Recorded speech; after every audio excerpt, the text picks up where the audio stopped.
তুমি এখান থেকে আজ খাবার খুঁজছো যে?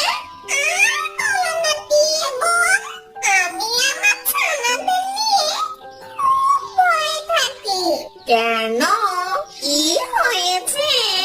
আর বলো না টিয়েবো, আমার তো ওই একটা ছোট্ট কুঁড়ের ঘর যে কোনো সময় ভেঙে যেতে পারে। আর বড় পাখিরা যখন তখন আমার ছানাগুলোকে খেয়ে ফেলতে পারে। আর তাছাড়া ঝড় বৃষ্টিতে বাচ্চাদের নিয়ে ওই কুঁড়ের ঘরে থাকা খুব মুশকিল বাবা।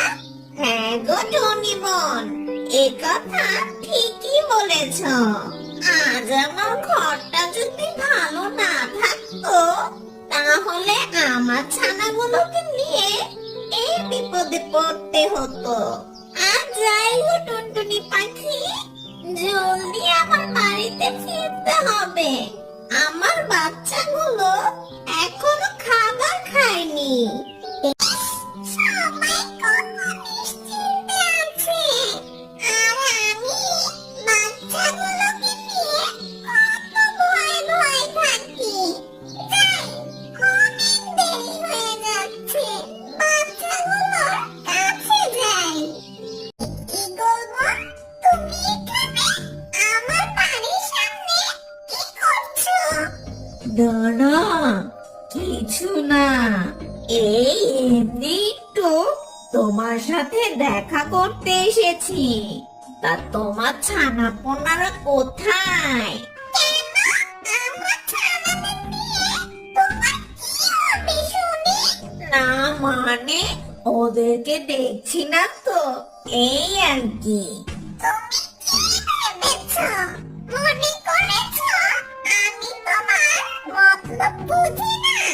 যাও যাও, আমার বাড়ি থেকে এখনই চলে যাও। আর ভুলেও আমার বাড়ির আশেপাশে এসো না তুমি।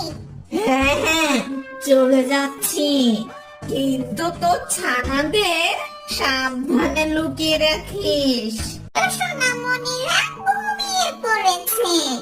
যাই, ঘরের বাইরে গিয়ে একটু হাওয়া খেয়ে আসি। পাখিদের ঘর খুব মজবুত আর খুব সুন্দর।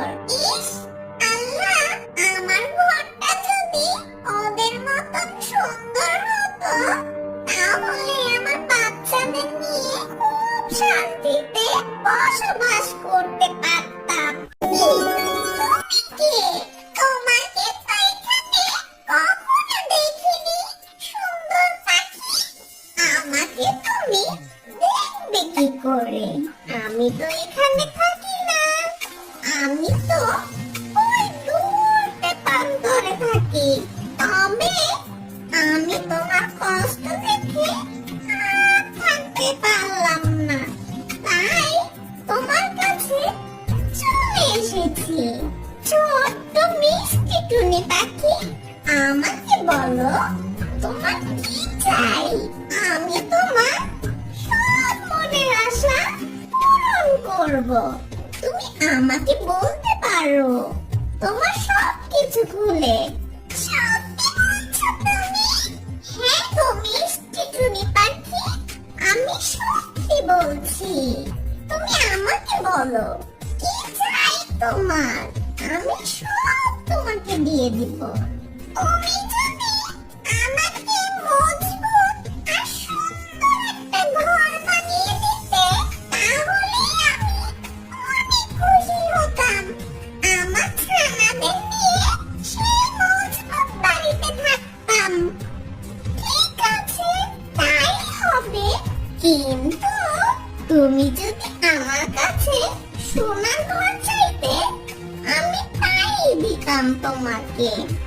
ঠিক আছে, এখন তুমি যা চেয়েছো আমি তোমাকে তাই দিব। তুমি নিশ্চিন্তে তোমার বাড়ি চলে যাও আর ঘরে গিয়ে ঘুমিয়ে পড়ো। একটু চিন্তা করো না, তোমার ইচ্ছা কাল সকালে পূরণ হয়ে যাবে। এই জঙ্গলে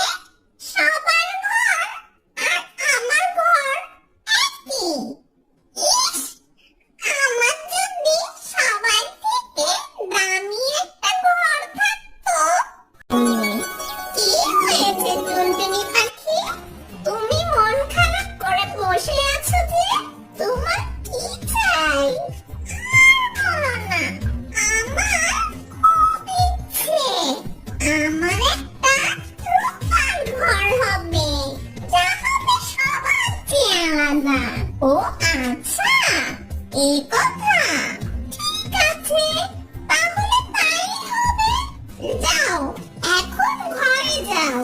ঘরে গিয়ে ঘুমিয়ে পড়ো। কাল সকালে তোমার ইচ্ছে পূরণ হয়ে যাবে। কি মজা! আমার রূপার ঘর। এই জঙ্গলে সবচেয়ে দামি ঘর। ওরে! আমার তো রূপার ঘর হয়েছে। আর সেই ঘর দেখে সবাই অবাক। আমার যদি রূপার ঘরের জায়গায় স্বর্ণের ঘর হতো, তাহলে তো আরো মজার হতো। তাহলে তো বনে সব পশু পাখিরা আমার বাসা দেখতে আসতো। টনি, তোমার আজ আবার মন খারাপ কেন? তুমি আমার কাছে রূপার ঘর চেয়েছিলে, আমি তো তোমাকে রূপার ঘর দিয়ে দিয়েছি। তারপরও তুমি মন খারাপ করছো কেন? মানে আমার একটা সোনার ঘর লাগবে। এখন আমি আমার বাচ্চাদের সোনার ঘরে রাখতে চাই।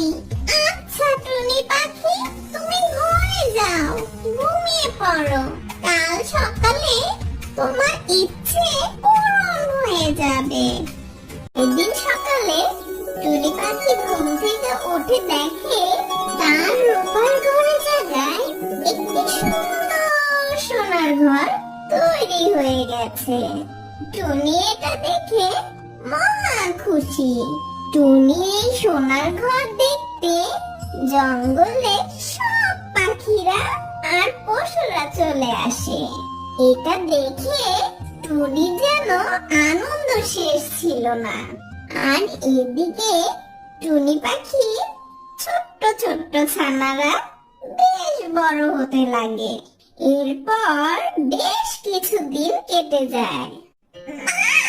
মা, তুমি একের পর এক সুন্দর বাড়ি কোথায় পাও মা? আছি আছি সোনা পাখি, সেটা তো তোমাকে বলা যাবে না। এক জাদুর মায়াবী পাখি, আর সেই পাখি আমার মনের সব ইচ্ছা পূরণ করে দেয়। কিন্তু মা, তুমি তোমার ইচ্ছে পূরণ করার অজুহাত দিয়ে একের পর এক তোমার লোভ পূরণ করছো। তুমি তো আমাদের শিখিয়েছো বেশি লোভ করা ভালো না। আরে না রে বাছা, এটা তো লোভ নয়, উনি আমার ইচ্ছে পূরণ করছে। এই যা। আচ্ছা শোনো, তোমাদের এত পাকা পাকা কথা বলার দরকার নেই। বেশি বড় হয়ে গেছো তাই না, যে এত পাকা পাকা কথা বলো মাকে? এখন যাও, ঘুমিয়ে পড়ো, অনেক রাত হয়ে গেছে। টুনি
তোমার কাছে ভালো একটা ঘর ছিল না বলে তোমাকে ভালো একটা ঘর বানিয়ে দিয়েছিলাম, সেটা তোমার পছন্দ হয়নি।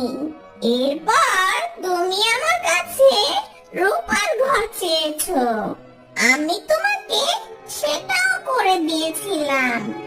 এরপর তোমার লোভটা আরো বেড়ে যায়, আর আবারও তুমি আমার কাছে সোনার ঘর চাইলে।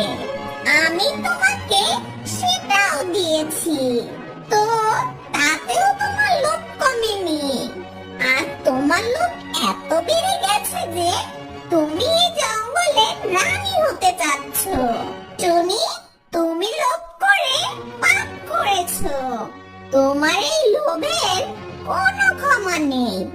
আমি মহাপাপ করেছি।